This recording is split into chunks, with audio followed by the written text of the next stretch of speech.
Hello guys, this is Chandrakant, lecturing in computer science, information technology.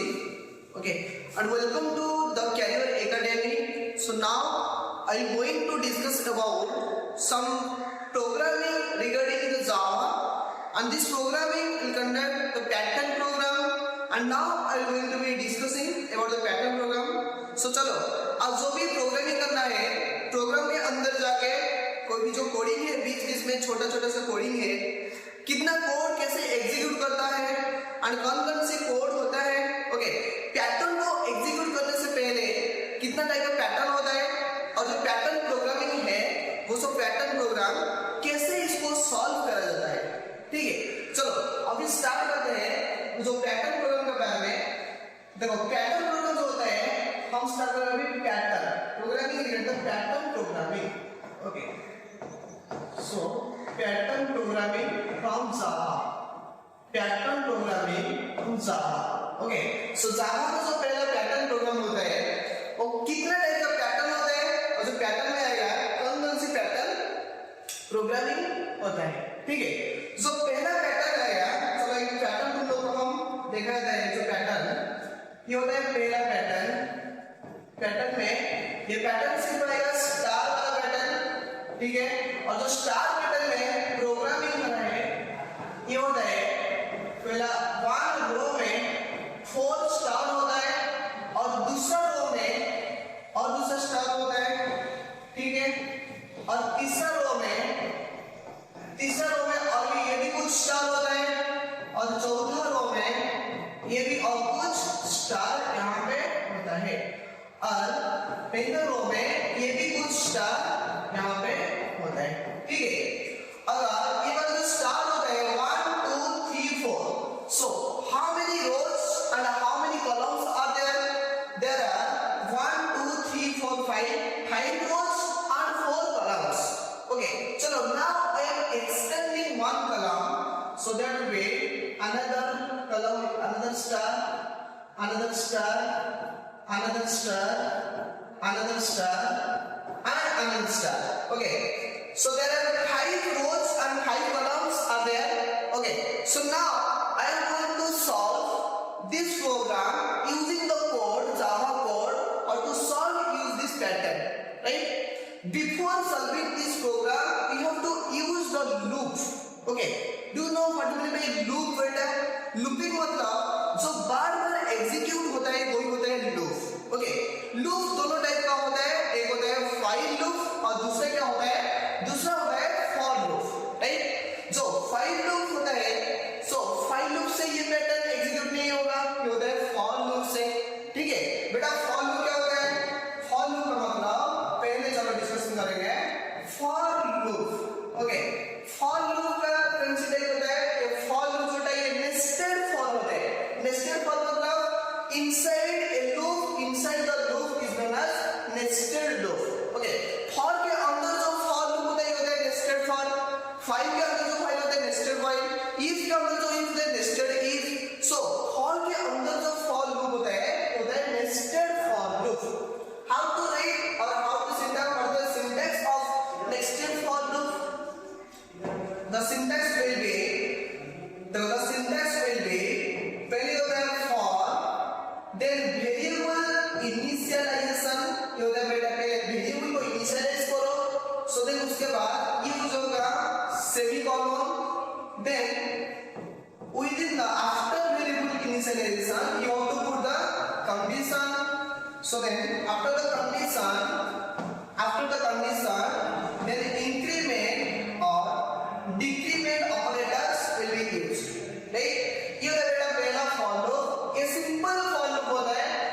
अगर कोई भी condition execute होता है तो ये क्या रिटर्न करेगा? ये रिटर्न करेगा एक ट्रू स्टेटमेंट। सो जावा के अंदर एक स्टेटमेंट होता है, कौन सा statement? System dot out dot print, ये है तुम्हारा स्टेटमेंट। ठीक है, अगर ये वाला कंडीशन सही है तो अगर कंडीशन सही होता है तो इसको ये क्या करता है, ये वाला स्टेटमेंट को प्रिंट करता है। अगर कंडीशन सही नहीं होता तो ये स्टेटमेंट प्रिंट नहीं होता। ठीक है, तो ये होता है simple for loop, simple for.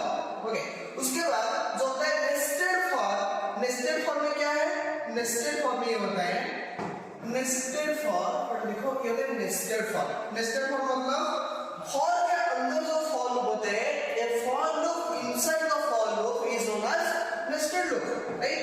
देखो फॉर लूप मतलब क्या आएगा, for variable initialization, for variable initialization, then semicolon, then to check the condition, okay, then semicolon, then increment or decrement operator will be used. So then ये start होगा, so ये जो है for loop, that nested for मतलब a loop inside the loop is known as nested loop, ठीक है। तब for में जो पहला for loop होता है variable initialization, then to check the condition, then increment or decrement operator will be used. Then उसके बाद मैं बोला था ना a loop inside the loop ये होता है for loop मतलब nested for। उसके बाद और एक लूप हमको डिक्लेयर करना पड़ेगा, ये भी for loop बनेगा, ओके। ये भी इसका variable initialization, then semicolon, then to check the conditions, then semicolon, then उसके बाद increment और decrement operators will be used, right? Then after end the second वाला लूप इसको क्लोज करो, ओके। ये जो स्टार्ट होगा क्लोज नहीं होगा बेटा, ये पहले ये स्टार्ट हो जाएगा, मतलब लूप स्टार्ट होगा ना फॉर लूप। ये फॉर लूप स्टार्ट होने से ये curly sequence for loop start होने से ये वाला इवेंट स्टार्ट होगा, कंट्रोल स्टेटमेंट ये स्टार्ट हो जाएगा। Then if the condition is true then it will check the, it will again put the new statement, right? तो एक न्यू स्टेटमेंट आएगा, न्यू स्टेटमेंट मतलब एक ही स्टेटमेंट रिटर्न करेगा, system.out.print यूनिट स्टेटमेंट। ये जो स्टेटमेंट होता है प्रिंट स्टेटमेंट, ये किसका स्टेटमेंट है, ये सेकंड वाला फॉर लूप का स्टेटमेंट ये होता है। देन इसको एंड करो, और जो पहला जो फॉर लूप है ये वाला, इसका भी एक स्टेटमेंट है या नहीं, हां है, इसका भी एक स्टेटमेंट है, कौन सा स्टेटमेंट, ये वाला जो कंडीशन है, अगर ये वाला कंडीशन सही होता है तो ये वाला स्टेटमेंट एग्जीक्यूट करेगा, system.out.print 11 एक प्रिंट लाइन में प्रिंट होगा, और ये statement you have to print this one, okay. So then this part will be another statement, this is statement. Then उसके बाद ये वाला लूप को यहां पे प्रिंट करो, ओके। सो ये जो लूप थी, ये जो सेकंड फॉर लूप थी, ये पे स्टार्ट होकर यहां पे एंड हुआ। ये जो पहला फॉर लूप थी वहां पे स्टार्ट होगा, वहां पे ये एंड हो गया, ओके। ये जो होता है ये वाला प्रोग्राम एक सिंटैक्स थी नेस्टेड फॉर लूप का, नेस्टेड फॉर लूप, ये थी nested for loop, okay. Nested मतलब a loop inside the loop is known as nested for loop, okay. a loop inside the loop ये होता है पहला फॉर लूप, और ये जो लूप होता है ये होता है बेटा आउटर लूप, आउटर, इसको क्या बोलते हैं, आउटर लूप। और ये जो लूप होता है इसको क्या बोलते हैं, inner loop, inner loop, okay. चलो ये जो पहला लूप होता है आउटर लूप, इसका अंदर जो होता है ये होता है इनर लूप। मतलब इसका काम क्या होता है, ये कैसे काम करता है, if outer loop will be executed then inner loop is automatically executed, if outer loop does not executed then inner loop it don't have any value in inner loop। अगर outer loop काम करता है तो inner loop काम करेगा, अगर outer loop काम नहीं करेगा तो inner loop कदाचित भी काम नहीं करेगा, ठीक है। चलो उसके बाद ये जो प्रोग्राम हमारा है अभी कौन सी प्रोग्राम, ये जो स्टार वाला पैटर्न है बेटा, ये होता है 5x5 मैट्रिक्स, इसको तुम लोग बोल सकते हो 5x5 मैट्रिक्स। कैसे 5 मतलब कितना कॉलम है, यहाँ पे कॉलम है 5 कॉलम है, that is column number 1, column number 2, column number 3 और कॉलम नंबर 4, कॉलम नंबर 4, ठीक है। अच्छा ये कॉलम नंबर 4 और एक, चलो और एक एक्सटेंड कर देते हैं प्लीज, और एक कॉलम यहाँ पे ये बोले और एक स्टार स्टार स्टार स्टार, कोई दिक्कत नहीं, ठीक है। 1 2 3 4 5 कॉलम है, इसको रिमूव करके और एक बार लिख सकते हैं कॉलम, ठीक है। चलो कॉलम लिखो, column number 1, column number 2, column 3, column number 4, column number 5। यहाँ पे कितना रो है, मतलब ये होता है row number 1, row number 2, row number 3, row number 4 and row number 5। ठीक है, और ये जो रो होता है, ये जो कॉलम होता है, पहला जो रो होता है, पहला रो में कितना कॉलम है? 5 कॉलम है।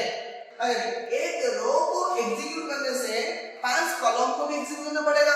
हाँ ठीक है, दूसरे रो को एग्जीक्यूट करने से दूसरा और 5 कॉलम को भी एग्जीक्यूट करना पड़ेगा। ओके ठीक है, एक रो से 5 कॉलम होने मतलब एक रो खत्म हो गया तो 5 कॉलम भी खत्म हो गया। अगर दूसरा रो स्टार्ट होगा तो कॉलम फिर से स्टार्टिंग से स्टार्ट होगा। ओके फिर से स्टार्टिंग से कॉलम स्टार्ट हो जाएगा। चलो इसको अभी एग्जीक्यूट करते हैं और देखते हैं अभी कैसे इसका कोड क्या होगा, इसका प्रोग्राम क्या आएगा, इसका कोड क्या होगा। जो कोड को एग्जीक्यूट करने से ये वाला पैटर्न प्रिंट होगा। ठीक है, और ये जो होता है 5 into 5 मैट्रिक्स, मतलब 5 into 5 कॉलम में होता है और 5 रो में होता है। चलो इसको अभी सॉल्व करते हैं। Okay so next I got this system. Next writing the program. Okay इसका मैं लोग प्रोग्राम देखो, यहाँ पे जो प्रोग्राम है देखो, अभी देखते हैं इसको डिक्लेयर करने से पहले हमको एक क्लास डिक्लेयर करना पड़ेगा, है या नहीं? Every Java program must start with A class. Okay देखो हम क्लास के अंदर जो क्लास का नाम है, क्लास का नाम है पैटर्न। ठीक है, फिर क्लास का नाम pattern and every programme start with class, every class start with curly brackets.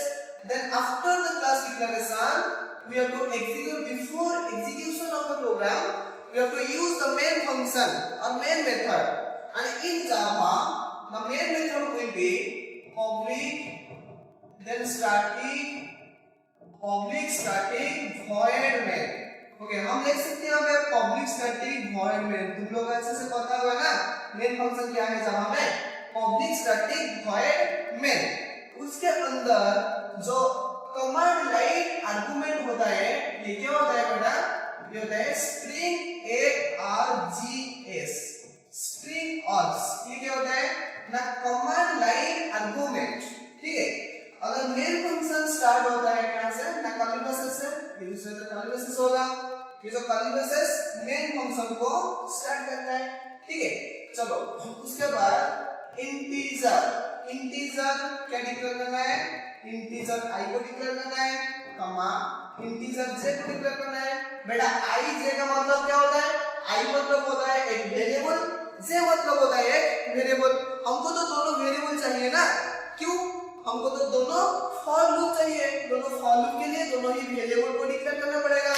ठीक है, i मतलब जो फर्स्ट वेरिएबल, j मतलब सेकंड वेरिएबल। ओके, जो i का वैल्यू मतलब i जो वेरिएबल यूज होगा वो कहां पे यूज होगा? तो वो पहला फॉर लूप से रो से i यूज होगा। हम कहां पे लिख सकते हैं क्या?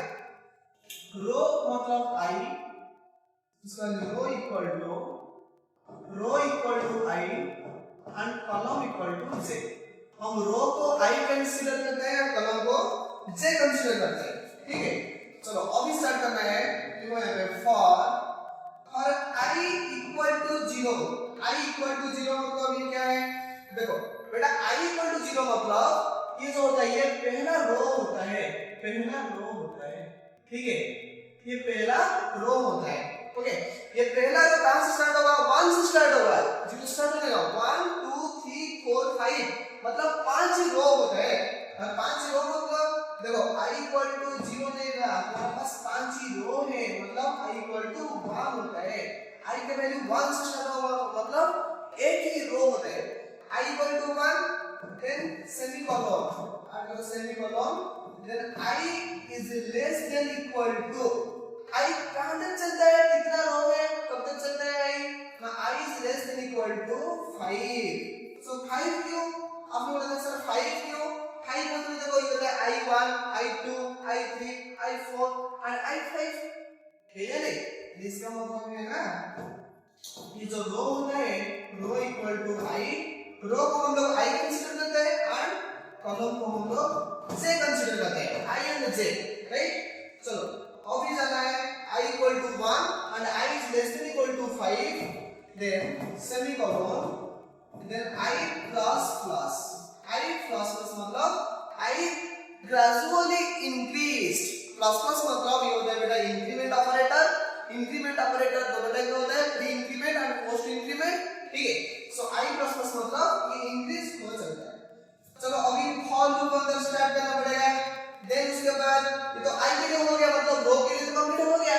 चलो अभी फॉर लूप मतलब जे के लिए देते हैं, कॉलम के लिए for j equal to, for j equal to यहाँ पे j स्मॉल होगा, मतलब for j equal to j भी 1 से स्टार्ट हुए सर 1 से क्यों, तो j 1 से क्यों मतलब j क्या होता है, इसमें j होता है कॉलम। देखो इसमें j होता है कॉलम, कॉलम मतलब कॉलम नंबर 1, कॉलम तो 1 स्टार्ट होगा 1 2 3 4 5, ठीक है।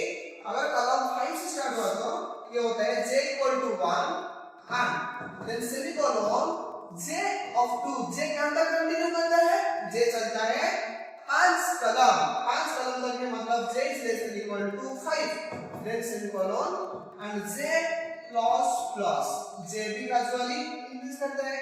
चलो स्टार्ट करो कर्ली ब्रेसेस, देन उसके बाद एक स्टेटमेंट लिखना है हमको। स्टेटमेंट क्या होता है, ये स्टेटमेंट होता है system dot out dot print, मतलब जावा में कोई भी स्टेटमेंट लिखना है तो ये वाला स्टेटमेंट लिखो system dot out dot print. Print होता है एक स्टेटमेंट, ओके। इस स्टेटमेंट में किसको प्रिंट करना है, एक स्टार को प्रिंट करना है। ये बेटा होता है हमारा स्टार। स्टार मतलब जो दिखाई दे रहा है जो हमारे फिगर में जो हमारा पैटर्न है ये सब स्टार को प्रिंट करना है ना, सो इसीलिए हम यहाँ पे जो स्टार को प्रिंट करते हैं system dot out print then star. अगर ये वाला कंटिन्यू, ये वाला कंडीशन ट्रू आएगा तो ये वाला स्टेटमेंट प्रिंट होगा, और स्टेटमेंट का अंदर क्या है, एक स्टार होता है, ठीक है। Then after the statement you use the semicolon, so then उसके बाद इसको एंड करो। जो बोला था सिंटैक्स में फॉर लूप जो ये होता है आउटर लूप, ये होता है inner loop. If outer loop will be executed then inner loop automatically executed, और इनर लूप एग्जीक्यूट करने के बाद ये स्टेटमेंट प्रिंट होगा। स्टेटमेंट प्रिंट होने के बाद तो क्लोज कर दो ये लूप को, ये लूप क्लोज हो जाएगा फॉर लूप, ओके। चलो अभी चलते हैं किसके पास में, जो पहला लूप है आउटर लूप, इसका भी स्टेटमेंट है तो लिखो यहाँ पे सिस्टम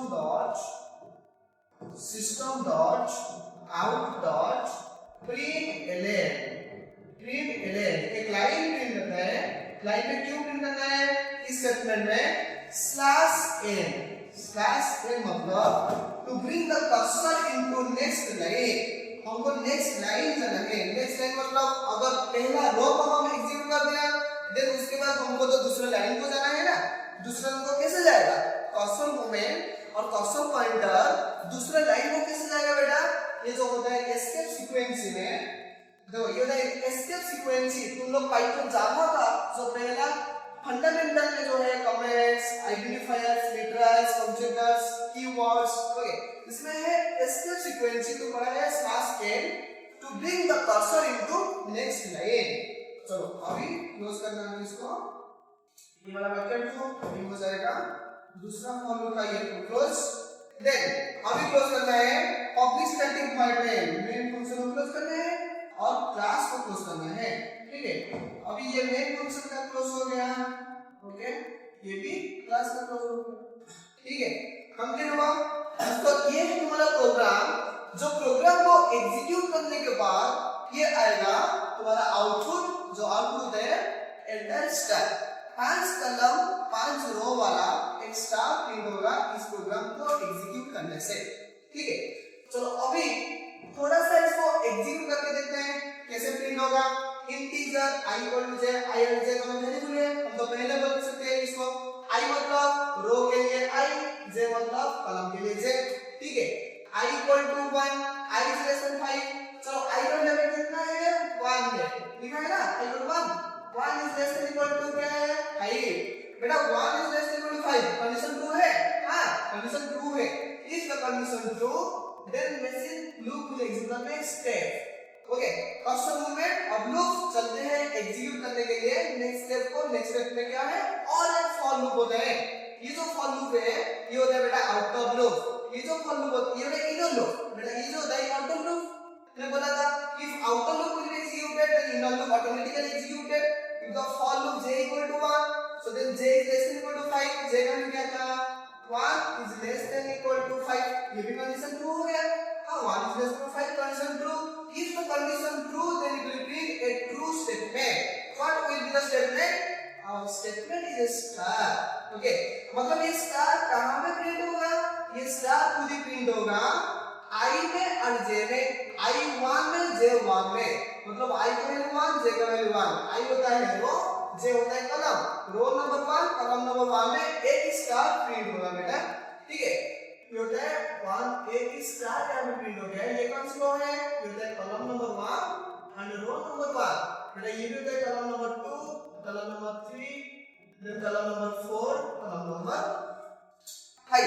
ठीक है देखो चलो ये जो फॉर लूप हम पहले बोला था कि लूप में बेटा है, लूप मतलब क्या है, लूप मतलब ये होता है जब तक कंडीशन ट्रू होता है तब तक ये लूप चलते रहते हैं। ठीक है कब लूप बंद होगा, लूप तब तक स्टॉप होगा जब तक कंडीशन फॉल्स आएगा, तब तक लूप स्टॉप हो जाएगा। ठीक है चलो ये फिर से ये स्टार को प्रिंट करने के बाद ये यहां पे नहीं जाएगा, ये आ जाएगा फिर से लूप को एग्जीक्यूट करने के लिए, फिर से लूप को एग्जीक्यूट करने के लिए से लूप तो इंक्रीमेंट यहां पे दी थी j++ मतलब j+1 ग्रेजुअल इंक्रीजेस, मतलब j++ मतलब j+1 ओके 1 + 1 = 2, j का वैल्यू आ जाएगा 2, ये पहले j क्या थी, सो ये j थी 1 ओके इसको करने से क्या हो गया 2, so 2 is less than equal to 5। Okay row constant, एक रो के लिए 5 कलम प्रिंट होगा, मतलब एक ही रो कांस्टेंट, देन एक रो कांस्टेंट होकर कलम कितना बार एग्जीक्यूट करता है, कलम 5 बार चलता है, so 2 is less than equal to 5, then print होगा अनदर स्टार, कहां पे प्रिंट होगा, रो नंबर 1 कलम नंबर 2 पे, i का मतलब रो, j का मतलब कलम। ठीक है चलो यहां पे प्रिंट करता है अनदर। ठीक है चलो उसके बाद जो एग्जीक्यूट करने के बाद फिर से चलता है मशीन, रो क्या हो गया j का 2 3 इंक्रीमेंट होकर ये 3 हो गया, 3 is less than 5 condition true, then फिर से बाद और एक स्टार प्रिंट करेगा कहां पे, कलम नंबर 3 के और एक स्टार प्रिंट कर दिया, देन उसके बाद स्टार को प्रिंट करने से ये हो गया इंक्रीमेंट होकर ये क्या हो गया, ये 4 हो गया, 4 is less than 5 मतलब 4 कलम से और एक प्रिंट हो गया, देन उसके बाद 5 is less than 5 मतलब ये आ गया 5 इंक्रीमेंट हो गया। बेटा देखो 5 is less than equal to 5, equal to है असाइनमेंट ऑपरेटर, रिलेशनल ऑपरेटर जो तुम्हारा है less than equal to greater than equal to, okay ये 5 से समान होगा तो प्रिंट करेगा दूसरा स्टार और प्रिंट हो गया और फिर से चलता है 6 हो जाएगा, कंडीशन यहां पे फॉल्स हो गया, इफ कंडीशन इज फॉल्स ये जो फॉर लूप है इसका कंडीशन क्या हो गया फॉल्स, मतलब ये वाला लूप और एग्जीक्यूट नहीं करेगा, इफ ये वाला कंडीशन एग्जीक्यूट नहीं करेगा तो किसको एग्जीक्यूट करेगा, ये वाला जो फॉर लूप है ये तो कंडीशन सही है ना, इसका स्टेटमेंट को एग्जीक्यूट करेगा, मतलब ये जो स्टेटमेंट है आई का ओके इसका स्टेटमेंट क्या है स्लैश n मतलब to bring the cursor into next line, cursor momentum यहां पे आ गया यहां पे। ठीक है चलो ये भी चलते हैं, i बढ़कर क्या हो गया, i का वैल्यू इंक्रीज हो गया, i इंक्रीज होकर ये भी 2 हो गया, 1 थी ये 2 हो गया, सो 2 से स्टार्ट होगा, 2 is less than 5, हां यस कंडीशन ट्रू, एग्जीक्यूट करने के बाद ये फिर से चलता है नेक्स्ट पार्ट को, नेक्स्ट पार्ट में ये क्या हो गया, नेक्स्ट पार्ट में क्या आ गया j is less than equal to 5, फिर से ये j का स्टार्ट होगा 1 से 1 is less than equal to 5, condition true, if the condition true so then ये प्रिंट होगा और स्टार कहां पे प्रिंट होगा बेटा, रो नंबर 2 कॉलम नंबर 1 पे, ये तो होता है row number 2 column number 1, row number 2 column number 1 पे ये जो पोजीशन है ये पोजीशन में प्रिंट होगा, इधर होता है row number 3 row number 4 row number 5। ठीक है देन दूसरा बार ये भी चलता है एग्जीक्यूट करके 2 मतलब रो i2 j2, सो i मतलब रो नंबर 2 कॉलम नंबर 2 पे और एक प्रिंट होगा, ये फिर से 2 कंसीडर होगी ये 3 हो जाएगा, कॉलम नंबर 3 में प्रिंट होगा, ये 2 कंसीडर होगी 4 हो जाएगा, कॉलम नंबर 4 पे प्रिंट होगा। ठीक है ये भी 2 कंसीडर होगी 5 हो जाएगा, कॉलम नंबर 5 पे प्रिंट होगा, सो ऐसे चलकर बढ़ते हो जाएगा, ये हो गया स्टार स्टार स्टार स्टार। कौन सी कॉलम का ना थर्ड होगा और कॉलम एंड फोर्थ रो में ये जो होगा ये फोर्थ रो में और स्टार फिट हो जाएगा एंड फिफ्थ रो में ये भी सारे के सारे स्टार यहाँ पे फ्री हो जाएगा। ठीक है, अभी क्या करना है, अभी लास्ट एंड में ये क्या हो जाएगा, i की value 5 is less than equal to 5 और ये j का वैल्यू हो जाएगा 5 is less than equal to 5। इसलिए हम बोलते हैं ये जो होता है 5 into 5 मैट्रिक्स। ठीक है, ये 5 हो जाएगा, ये भी 5 हो जाएगा। ओके, सो इसी तरह से ऑल पैटर्न्स है तुम्हारा सिलेबस में, बहुत ही सारे पैटर्न है, स्टार पैटर्न है, ओके, और न्यूमेरिक पैटर्न है, सम सीरीज पैटर्न है, अल्फाबेटिक पैटर्न है। ओके, चलो नेक्स्ट अगली वीडियो में हम डिस्कशन करेंगे नेक्स्ट पैटर्न को लेके। Okay, thank you and thank you all the TC family, okay, the Career Academy family.